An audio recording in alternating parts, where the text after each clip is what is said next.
When I was a child, and that happens to me still, I loved sitting on the front porch with my grandparents in New York. It was an old house on the hill. After dinner, I would take ice cream out and sit on the rockers with them and listen to the stories that they told about their lives, their love for each other, and our family. Now, this is your porch, and this is where you can come to listen to stories from the porch. And you can contribute to this by watching us weekly, or maybe more than once a week, and coming to see myself and my co-host, and being on our program. Oh, I think the sun is going down. It's time to go sit on the porch.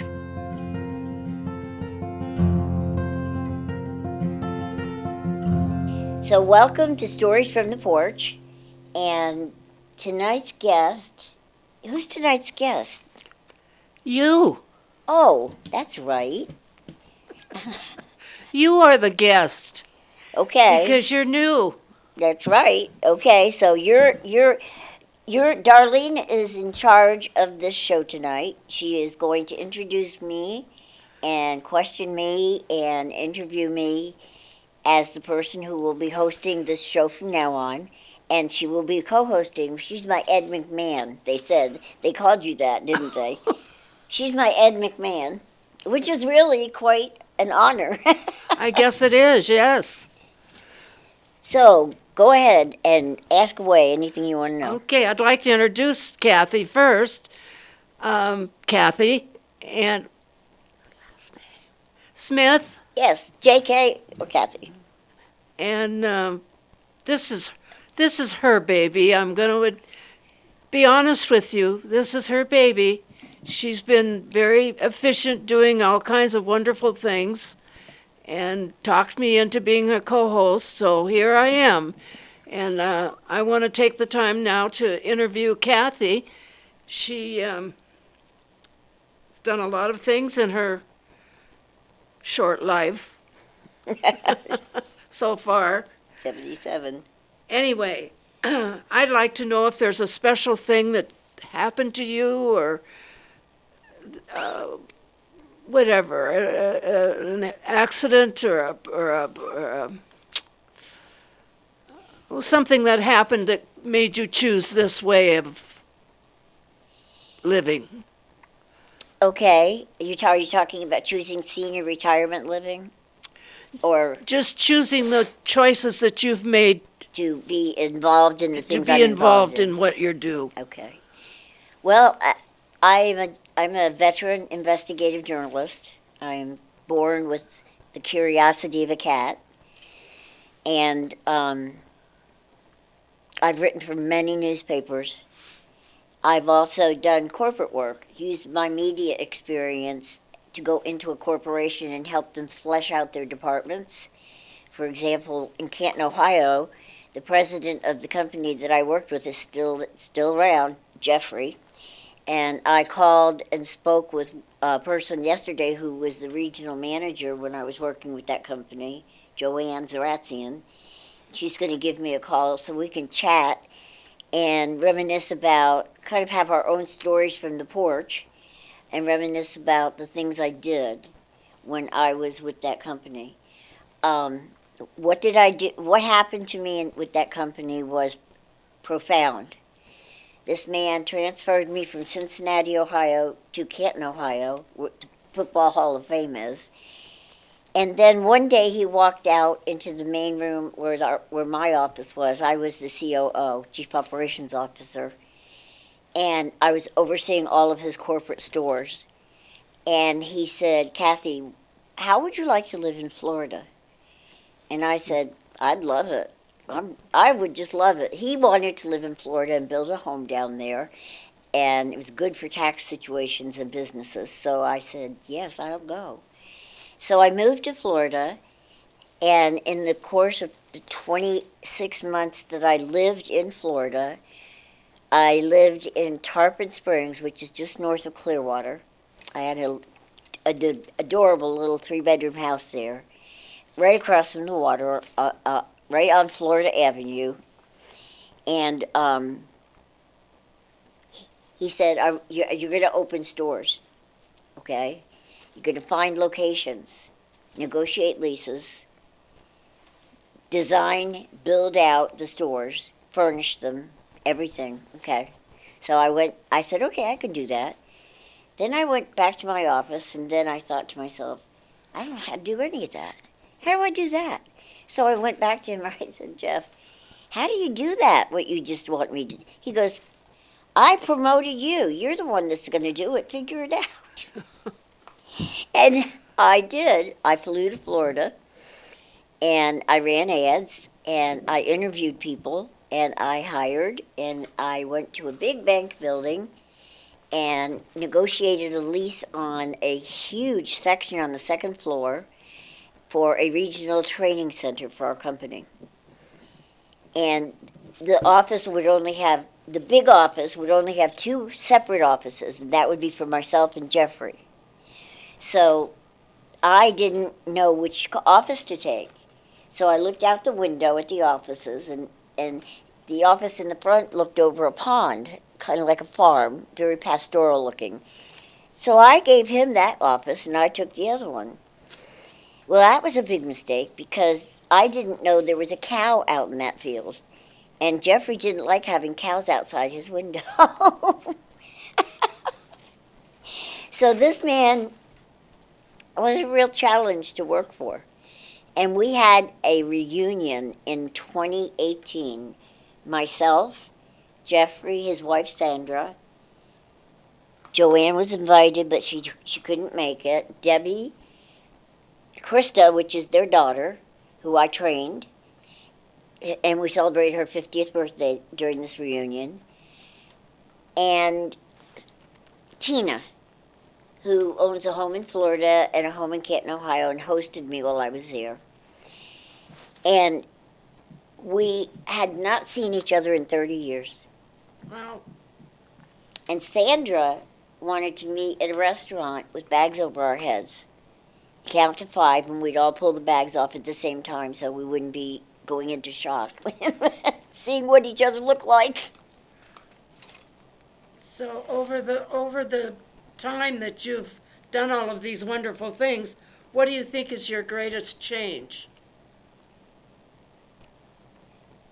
My greatest change is the development of a core strengths.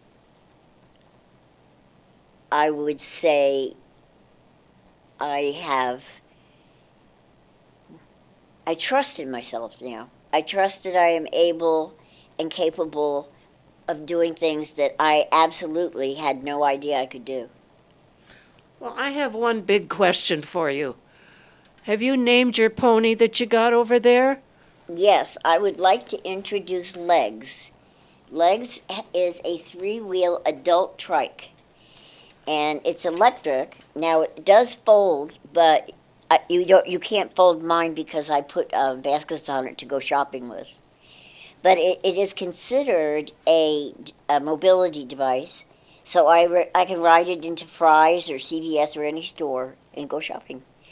So this is Legs, and I sold my car, oh my gosh, maybe 4 years ago now, because I fell asleep driving, narcolepsy. Yeah, we can't do that. Nope. So now everybody's safe. I'm just on my little pony. Except you when the storm hits. That was a bad experience. You want to tell us about it? I was going over to Darlene's house for dinner, and I went outside and I had Legs with me, and I looked up at the sky and it looked dark, so I thought I better take my umbrella.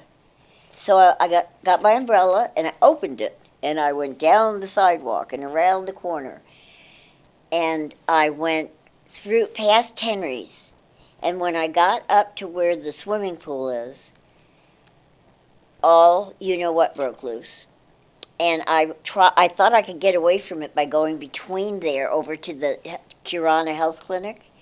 But by the time I got out of the building, water was pouring from the roofs on top of me. And then when I came out of the building, I felt like I was punched from above. The umbrella was ripped out of my hands, and when the umbrella went, I felt like I was pulled off of legs and dragged about 3 or 4 feet through water, a puddle of water. And I couldn't get back to the bike. I was crawling on, there was not snow. What was hail? There was hail. I was freezing. I was soaking wet. My hair was wet. I was wet to the skin. I crawled into the opening of the doorway of Crossings, which is an apartment building here. I thought maybe somebody would help me. And I got around the corner. I pushed legs. I hung on to her legs and went around the corner to this beautiful doorway a woman had decorated beautifully. I thought maybe someone would care enough to open the door. Olivia, who has lived here 20 years, opened the door and took care of me. She opened the door and I said, "Will you help me?" And then you told me, in your very high school student manner, to get your butt over here. You're already wet. What the heck? So I did, and you took care of me. Yeah, we opened the door. She looked like a little drowned cat. She was wet. I was soaked to the skin. And I was standing there holding a quilt ready to wrap her up in it, and which I did. And then we went into the bedroom so she could get out of her wet clothes and I could get them in the dryer. So at least she went home that night very toasty warm. Yes, I did. Thank you very much. And also well fed.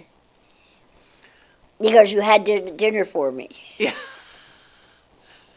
So. Yes. Okay.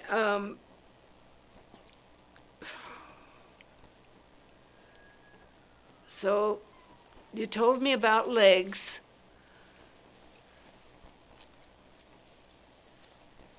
What, has there been anything that you've not been real comfortable with, but you've managed to get through it with decision making? Yes. This happened when I was 42. And I went to Europe with a group of 10 people. I was training at a company to learn how to write irrevocable trusts. I might add, she's only 21 now. Sometimes I feel that way. So, we got on the plane, and I had been training with these people to be hired there to work and teach their people who came to them to write trusts. So I said, they invited me to go to Europe for a week, and I said, I can't go to Europe, I can't afford it. And they said, well, we're going to pay your way, and you just go with us, and we'll teach you a lot of stuff. So it was very interesting because shortly after returning from Europe, I was then somewhat recruited by the FBI to help put 9 of those 10 people in federal prison because they were taking money taped to their bodies over to banks. I had no idea what these people were doing. I had no clue. I think they called me a shill. You know, you're blonde and you distract people, you know, but we flew into Heathrow and then on to Amsterdam, and then we went to a wedding in Belgium, which was just beautiful. A son of a man I had met was getting married. And I just thought that this was an amazing opportunity for me. I just thought that this was great.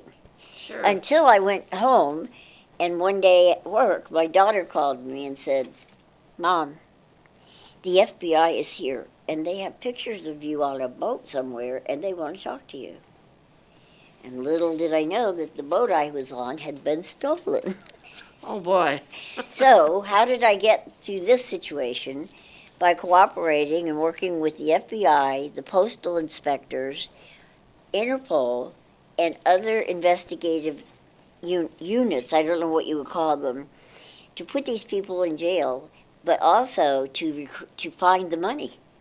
Where was the money? I mean, $10 million is a lot of money back then. This 35 years ago. Yeah. So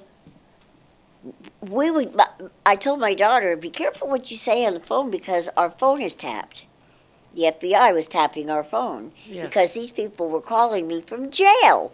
Kathy, how are you? Do you need any money? Yes, I do, as a matter of fact. How much would you like? How about $3,500? Okay, they sent me $3,500 on a check.